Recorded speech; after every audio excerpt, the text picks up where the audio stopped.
Hey everybody, Kent Dobson from C3. Just a quick note on behalf of the leadership here, just to thank you for keeping this place alive, for making a financial contribution that helps us keep our doors open in Grand Haven, that helps us provide all of the content and make it available online. We know we have many people that continue to join us who can't come for one reason or another to Grand Haven, to our in-person gatherings, and we're just grateful in that sense that our community and our sense of who's connected to this place has grown. We hope the teachings that we're providing and the teachers, the voices, the musicians, the meditations, we hope they're rich and interesting and challenging in the right kind of ways, and are asking the important questions. What does it mean to be human right now in the 21st century? And questions around values and how to live out our values and what are our most important values. We want to keep these kinds of spiritual and psychological conversations alive, and hoping to make our own contribution to the unfolding conversation of what it means to be human. So that's kind of a long-winded way of saying thanks for making this place happen. Thanks for making a financial contribution. Really, any amount helps. We're a nonprofit, and it costs us money each week to come together in the way that we come together. So if you're new here and you've never made a contribution, that's fine. If you want to do so, you can go to our website, c3westmichigan.org is our website, and you can find various ways to not only help this place survive, but hopefully thrive. I, for one, think that we live in a very interesting age where the nature of spiritual communities is changing, and I think we're on the leading edge of that, meaning we're on the leading edge of what spiritual communities might look like in the coming years. And in some ways, that's exciting. It's exciting to be part of what's changing about our culture and our society and our civilization, but we're still totally dependent on the people that make this place happen. So any kind of financial contribution you're able to make, we want to say thank you for doing so, and we hope to see you down the road.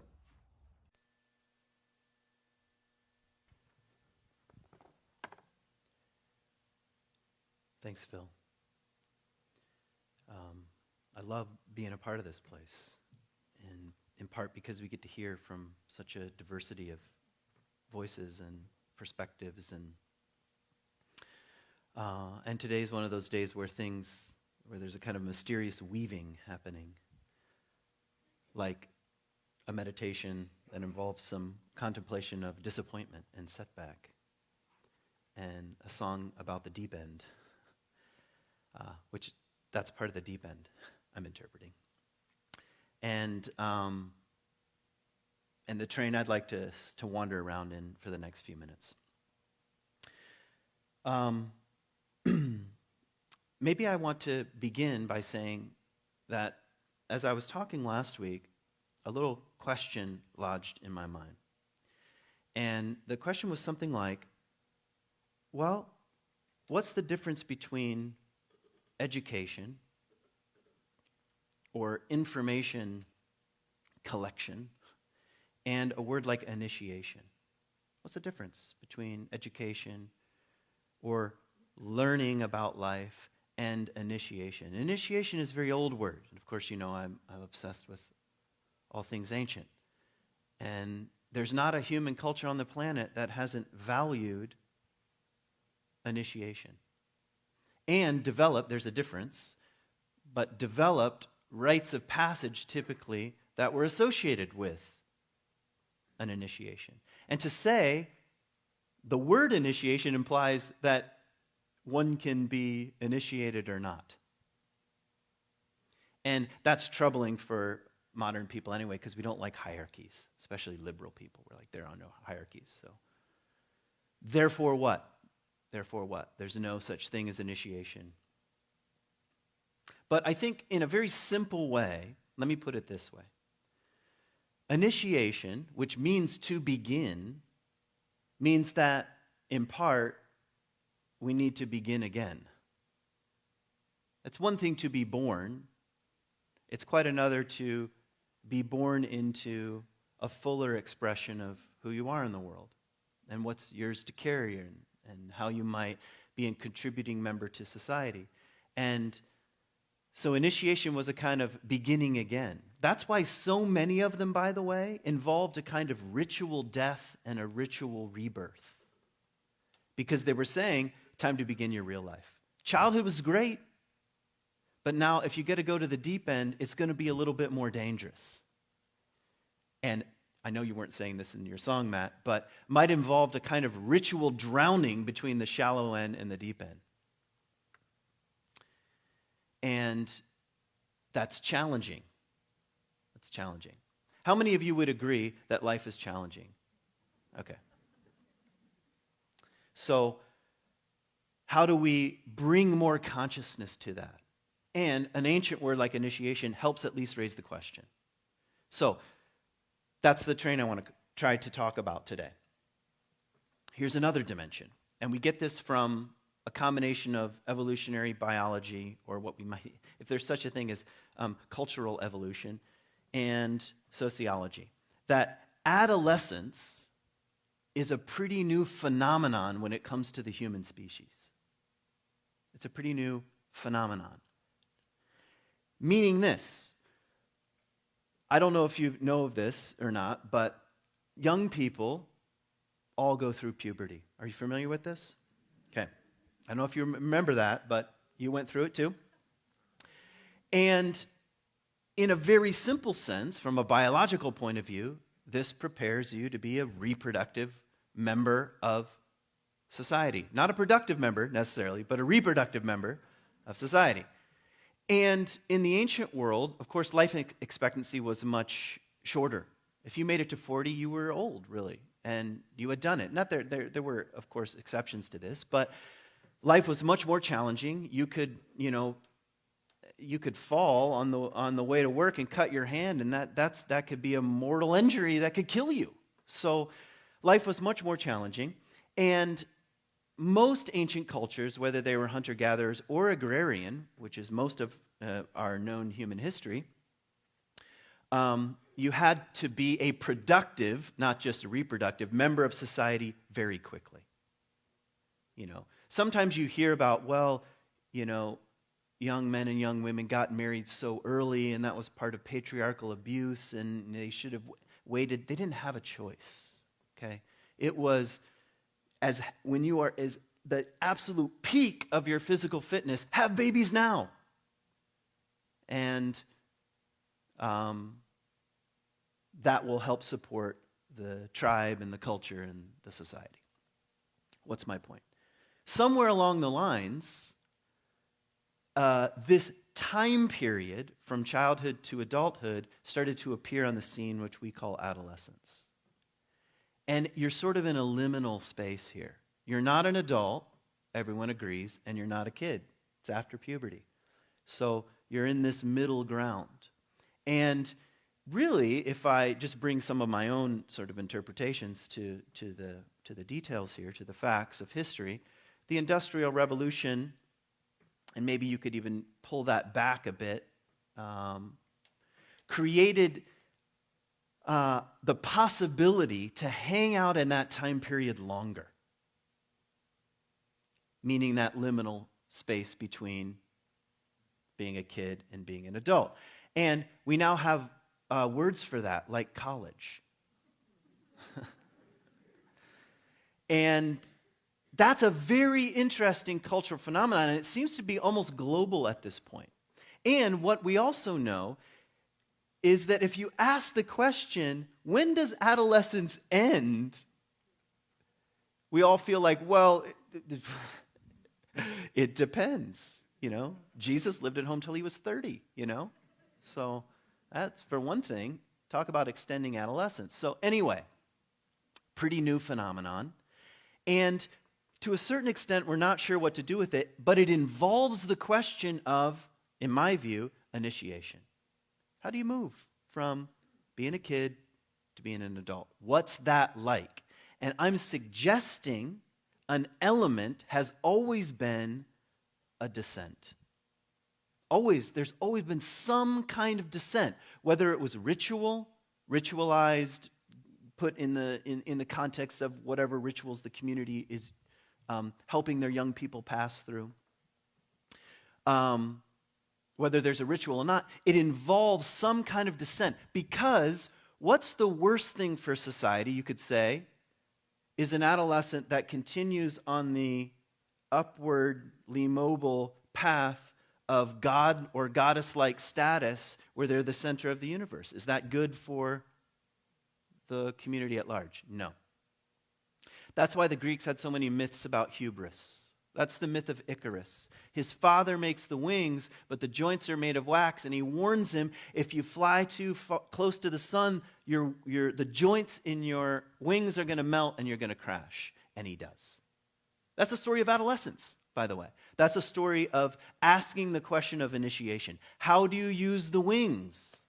That's really the question. How do you use wings? And what happens if you don't learn to use them well? Either you end up dead in the sea or you wreck society. Both of those are possible. So I'm making a case for right now in the 21st century, I almost said the year 2020. What year is it? 2021. Why should we be having this conversation? Well, I'll tell you one thing that you can disagree with if you want. Well, adolescence is getting extended. And I might even say that we are coming to worship at the altar of adolescence. This is why you'll see, I'm sure you've never done this, mothers competing with their daughters to shop at the same places for the same kind of clothes. Or fathers, for that matter. I still dress like I'm in high school, I mean, this is me dressed up. This is like me at my top. I'm top of my game right now. Okay? Full adult mode right now. But we've come to worship adolescence, youth. And we have a whole industrial, medical complex committed to this. So here's a claim I'm going to make. A culture without elders is in trouble. That's claim number one. A culture without elders is in trouble. And I want to just keep saying that because what do I want all of us to become? Elders. Because a culture without elders is in serious trouble. But we could just say a culture without adults is dangerous. You don't go from teenager to elder. A culture without adults, a culture that's obsessed still with adolescence in adulthood. I'm not blaming the kids here at this point. The kids are fine. What's that movie? The Kids Are All Right? That's a great movie, by the way. A culture without adults is dangerous. So, why should we be talking about this right now? Because we're born for these times. We're born to address this phenomenon of extended adolescence. So, I want to do this in two ways. I want to give you a drive-through of just some ideas that I've been wrestling with through the work of Bill Plotkin, one of my mentors and teachers that you've heard me talk about before, about some stages here. It's somewhat abstract. Then if we have time, I'll tell you a couple myths, or also drive-through versions of the myths. They're quite long. Because I want to look at, if we have time, a masculine expression of this initiation and descent, and a feminine expression of this initiation and descent. And then, hopefully I'll run out of time and not end with have to read my poem again. But we'll see. Okay. All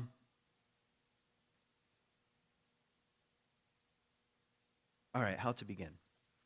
So, I'm going to give you 3 images. This all comes from the work of Bill Plotkin in a book called Nature and the Human Soul. It's a model, really. It's a model that's simply trying to say, what's it like to grow up? And here are 8 stages for us to wrestle with. Models are different than like theories, really. They're more like maps, and we say, okay, how do they line up with what the actual terrain is like? So it's a little like that. But I want to hone in on just 3 stages here, only briefly, and I'm going to give you images that will help you. So one of the things that Plotkin says is that stage 3, he associates with early adolescence, all right, stage 3. The numbers don't matter so much here, but just go with me. And the image that's most strongly associated with that age, he says, is the thespian, the actor. And I like thespian because it's just like a slightly richer expression of that same thing. And wouldn't you agree, if you've ever met someone in early adolescence, that there's a bit of thespian activity going on? That's not good or bad, okay? That's the way it should be. Because you're trying out, what is it like to be me? What's it like to move around in this world? Who am I? What's my identity? What group do I belong with? In fact, the main concerns of stage 3, the thespian, is peer group, sex, and society. Okay? What group am I in? Who can I sleep with? And where do I fit in the larger thing called society? That's where all the energy is going. And you could say, that's just the way it is. It's a great gift. Maybe you could even say one of the gifts of this stage of development is fire. Teenagers are fiery, are they not? So this kind of fervent passion, and by the way, I should add one thing. There's a bit of a paradox at work in this stage of life, the thespian, which is I need to be who I am and I need to fit into the right group. Do you feel the tension between those things? And so you're always looking for, I want to be my authentic self and I want to fit in. And that's just going to cause all kinds of problems. But they're fun problems for the early adolescent. They're fiery problems. And hopefully, over time, in a healthy enough society, and if the kid is healthy enough, they'll come to a greater sense of authenticity as they're passing through this stage. There's also the possibility that they'll go the way of capitulation and conformity, where a bit of my authentic self I begin to let go of, and I become much more concerned with what group do I fit into. Okay? So things don't always go well. In fact, Bill Plotkin says, the problem is not that we have stage 3, adolescence, but that the broader culture is, here's the phrase, is pathologically adolescent. We've just extended what is a great gift and called that the point of adulthood. Think about it. What's the point of being adult? Peer group, sex, and society. What do our advertisements sell us? Peer group, sex, and society. Before the pandemic, I had a Volkswagen bus. Talk about pathologically adolescent, okay? And I sold it, trying to be an adult. And I bought a 2010 Mercedes Sprinter van with now 210,000 miles on it, which is the cooler version of a Volkswagen bus, basically. And I got into this it's like a work van / you can put a bed in there and drive around. It's not like it's not a full camper or something like that. But anyway, I'm now in this club, and I can tell from my Instagram, all the advertisements are getting me to look at things associated with this whole van culture. Are you familiar with what I'm talking about? Okay, what are they selling me? Not products. They're selling me social status, peer group, sex, and society. Every single one of them. You will fit in if you stay in this particular group. All right? Now, I'm just picking on myself so that you'll also take a look at your own life and say, are these concerns that you have? Or take a look at mainstream culture and say, what is it that they're trying to keep us locked into? And we might say, into a pathologically adolescent place. Now, I'll finish the stages. Stage 4, Bill Plotkin calls the wanderer. And I almost don't even need to say more about what that is. You wander. You genuinely leave home. And the center of gravity stops becoming peer group, sex, and society. And you start to go deeper into the questions of who am I at my core? What's really true? You begin to see through the lies. You might start to think of them at the time. lies of culture. Oh, if I just play this game, I'll be eternally happy and well-liked and everything will make sense. A deeper part of you says, no, that's not the case, and I have to wander to find out. If you look at the story of the Buddha, there is no story of the Buddha if he stays inside the walled garden that is home, that is paradise, where everything is supplied for him. He has to leave and wander around, which he does. By the way, the thing that kicks him out of the walled garden is confrontation with an old man. Did you know that? He had never seen age before. And now we're starting to talk about swimming toward the deep end. There has to be some kind of descent. It has to smack you in the face in the case of the Buddha and say, we're going to die? How come no one ever told me about death? If that doesn't come as a serious existential crisis in a time period of wandering, you'll just get stuck in the pathologically adolescent culture where I'm going to live forever. Perpetual youth. Have I made sense so far? Stage 5, which I'm not going to spend much time on, I'm just going to mention it, is you come out of the wandering phase. You go into a descent, some kind of descent, whether chosen or not, usually not chosen, but confrontation with the larger realities of life. It shakes you up in such a way. And stage 5, the image, is something like an artisan. You come back and say, well, I'd like to do something other than just please myself the rest of my life. And that's an adult. That's the beginning of an adult. I'd like to live my life in such a way where I'm not the center of the universe anymore.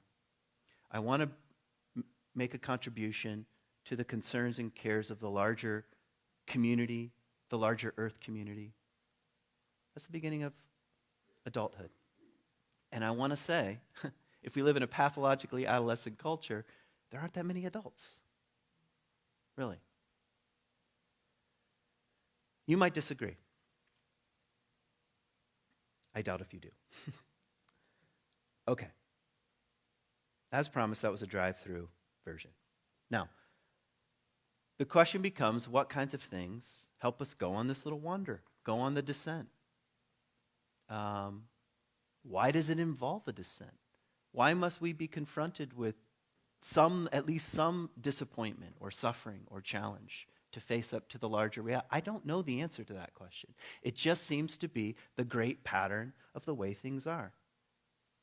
And in the ancient world, they had all kinds of rites of passage, slightly different than initiation, but a rite of passage, events that would help push you in this direction. I'll give you some of them, like the walkabout. Or there are different versions of the walkabout. There's some in Africa and some in Australia. But there's one in Africa where the boys have to wander around until they can learn how to cry. Then they can come back. That's very interesting, isn't it? Why? It's not like wander around till you can, prove that you're tough. It's the opposite. If you can cry, you can be a full member of society and come back and be an adult. These kinds of things are led by elders who know that descent is necessary to be a contributing member to the larger whole. Other kinds of things. Well, Jesus went through his own, sort of self-initiated, 40 days and 40 nights in the wilderness, fasting, in other words. You have that also in the Native American tradition, in the Lakota tribe and others, where, fasting is not like a good time. It's not like, man, I'm just like getting my body weight down and, developing lean muscles. And it's not a fitness thing. It's deprivation and hardship, chosen intentionally to wake you up. Say, what am I about? What is my culture about? What is life about? So I don't perpetually stay in peer group, sex, and society, but I'm broken in some way into something larger. I don't know, other rituals that I can think of are digging your own grave, always a good time, that you will actually lie down in. Talk about that. Imagine. Let's say your kid is about to turn 16. You're like, I've got you a car, but before you get the car, before I give you the keys, we're going to go out and we're going to dig your grave. You're going to dig it, and that's where we're going to bury you if you crash this thing. Now, you think that's strange. I don't. I think that sounds like a good idea, really. By the way, I'm not making that up. That really is an ancient ritual, digging your own grave. Rolling in ashes. Ash Wednesday is the really polite version of what used to be rolling in ashes. I am dust. I am ashes. I will be burned. So I don't, it's better to get burned early than like Icarus fly too close to the sun and crash. Make sense?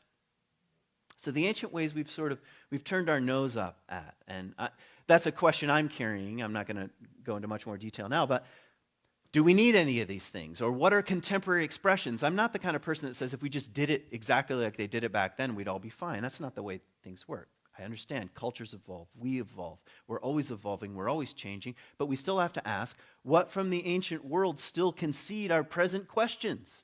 And is there anything that's worth reimagining now in the 21st century? Because I look around and think, yep, our culture is having a hard time growing up. And, okay. 2 myths. And I'll go as fast as I can. The first is Psyche and Eros. Psyche and Eros, this is such a fantastic myth, by the way. So, Psyche is very beautiful. She's human, very beautiful, and she's so beautiful that men start to fall in love with her and stop worshiping the goddess Aphrodite, who is more of transpersonal, feminine beauty. And they start focusing on the human. But it's a bit misplaced, and she's confused by it. And that's a very interesting element in the story, too. What's the difference between worshiping the feminine and really seeing a human being? And so she's experiencing some suffering because of this. And so her father goes to the oracle, and the oracle says, well, she's got to die because this is, nobody's happy here. Aphrodite is all upset, and everything's just gone to pot, so she needs to die. And so they take her out to a hillside, Psyche. And instead, Eros, which is Aphrodite's son, who's sent to kill her because Eros carries weapons, the arrows, accidentally pricks his own finger and falls in love with her. Okay? And then sweeps her away. And for a time period, they live in this kind of unconscious romantic fantasy where everything is awesome. It's otherwise known as when we fall in love. Everything is awesome. The other person is awesome. But Eros has one rule. You can't see me. I'll come to you at night, but in the morning I'm gone, and you can't see me, which is the same thing as falling in love. Because if you look too carefully, you're not going to like what you see, all right? So we like to live in the fantasy, but it's unconscious, and she's in that kind of realm. And eventually her sisters turn her against Eros. She doesn't know it's Eros, doesn't know it's a god, and says, the person you're sleeping with is a monster. There's truth there. And take a lantern, light the lantern, go to him at night with your knife and kill the monster, and it will end all this madness. So she does. She lights the lamp, carries the knife, and sees that it's a god, and falls in love again. And falls in love more consciously at this point. Eros wakes up because she gets kind of shaky and drips some wax on him, and he flies away. All right? And then everything, this is where the myth is very long, gets very in-depth. What happens is that she becomes near suicidal at this point. She does try to kill herself. And she so longs for Eros, and Eros feels so betrayed in a sense, and also longs for her in a weird way. She's sent through a series of tasks. Finally, Aphrodite says, all right, I'll not kill you if you can do these tasks. And there are 4 of them. 4 of them is a very special number in myths anyway. The first 3 involve a bunch of stuff I won't have time to explain. The 4th one involves a visit to the underworld. Okay? And I'm mentioning that because this is what descent is like. I'm telling you, initiation in the deepest sense involves some terrain in the underworld. You have to go down into darkness. There's not another way. She cannot become a fully conscious human being or really know what it means to love without fantasy or not completely consumed by fantasy, so she has to visit the underworld. So she goes to Persephone, down in the underworld, queen of the underworld, and she's told by Aphrodite, I need this like special perfume, essentially. Take it and come bring it to me. So she goes in the underworld, all kinds of tasks she has to do. It's very much like the hero's journey from a feminine point of view. Definitely worth reading. She comes out of the underworld, And you know how it is. Go get the perfume, but you're not allowed to use it. So it's like, here's the tree of the knowledge of good and evil. Now don't eat from it. It's just that's what's going to happen. And Persephone can't help it. And she cracks it open. It's kind of like Pandora's box. And this black, vaporous cloud comes over and puts her to sleep. This is Sleeping Beauty. This is before Sleeping Beauty, there was the Psyche story. So she falls asleep. And at that point, Eros comes in and they re-fall in love. I won't tell you this part of the story, but I want to pause here because there's a very interesting element. For Persephone to grow up out of unconsciousness, she has to do what's forbidden and take something that she wants with consciousness. She has to steal from the gods, basically. She has to break the gods' hearts, and she has to go against her own culture. This is part of becoming an individual. If there's not a stealing element somewhere built in there, there's not what Jung would call individuation, but if you want to use a less fancy word, becoming an individual. You can't become an individual if you remain unconscious, if you remain doing whatever the society is telling you to do at all times, trying to remain safe. There has to be some element that says, I'm a human being, I'm going to take this, and there are going to be consequences, and it's going to hurt. In this case, she falls asleep. Okay. Story number 2. I told you I was going to go quickly, and I'm sorry, Matt. You can just keep playing. You will edit nothing. Okay. Second story, Iron John. I've been thinking a lot about Iron John because Robert Bly died a couple weeks ago. So here's the story of Iron John, just 4.3% of the story. Okay? I'm going to start in a moment of the story where there's a wild man who's been locked up in a cage in the center of town and mostly forgotten about. Because that's what happens when society begins to discover the instinctual, the wild, the hairy, the swampy. We lock it up. You say, that's not good. We'll lock it up. That way it won't wreak havoc. Well, one day the king's son is playing with this golden ball, and yes, that's a kind of euphemism, and the ball falls on the ground and rolls into the wild man's cage. So this sets up a dilemma. For the boy to become a man, to become a king eventually, he needs the golden ball, and he has to let the wild man out of the cage. Because the wild man says, I'll give you your ball back, but you got to unlock the door. And they negotiate this, and finally, the boy says, I can't. My mom has the key. It's under her pillow. And the wild man says, then you got to steal it. Here's where the element of Psyche and Iron John are speaking the same kind of language. For the boy to grow up, he has to break his parents' heart and steal the key and suffer the consequences, which he does. He lets the wild man out of the cage, and he hurts his finger. There's always a wound. There's always a wound. What's my main point in initiation? Part of growing up, mythologically, from the great stories, is that there has to be descent, and it has to hurt. Otherwise, it's not going to happen. I'm sorry. Little boy's just going to say, you know what, have the ball, I'm going to go back and sit at mom's table, and she's just going to praise me, and it's just going to be wonderful. All right? So, I'll fast forward. The boy goes to the woods with Iron John is his name. The wild man teaches him the secrets of the forest, and he starts breaking the wild man's rules. Because one of the tasks is to keep things from falling into this sacred spring, and the little boy can't help it. He sticks his finger in there, the hurt one, and it turns to gold. And eventually his hair, he leans over, stares in like Narcissus, but in this case his hair falls into the water where he's looking at his own reflection. His head turns gold, and the wild man says, okay, you've broken my rules. You have to go back to society, wrap your head up so people won't see your golden locks, and you can never live here again. If you need my help, I'll come and help you. Come and shout at the edge of the forest, I'll help you, but you have to go back into society and back into culture. And what happens at the point of this story is he has to start at the bottom with what's called kitchen work. He has to work in the kitchen. He has to work with ashes. He cannot become the king. He cannot take his head thing off and show his golden locks until he works with in the kitchen. And what Robert Bly says is, this is catabasis. This is going down. Young people do not grow up unless they go down. So they need two things.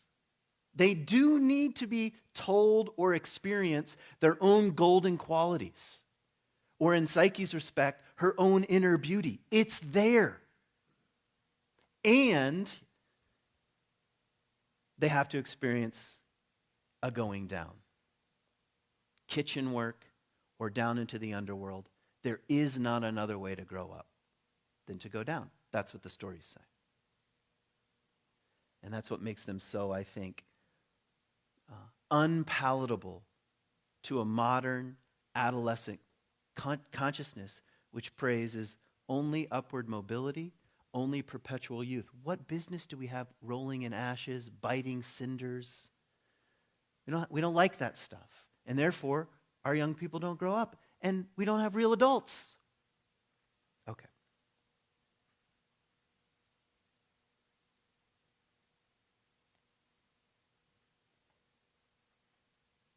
Best to end with a poem. Here we go. One day, the earth opens her mouth and swallows you whole, and God turns God's back. Or you look back and are turned to salt, and God twiddles God's thumbs and disappears into the cloud you know nothing about. It takes a long time. This terrible weaning, the wolf mother who leaves you sucking air instead of milk. No one comes looking for you.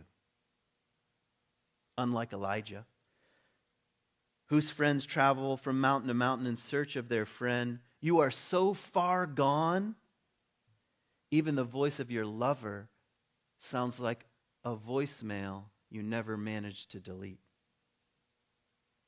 I, for one, wish this on no one except some of you. The ones I'd like to kiss like Judas and betray you. So you can feel again how you've betrayed yourself. Just remember, if this happens to you, do not fall in love with your stories. Do not cling to any images. Do not pray unless you must. Do not blame and do not run. Thanks.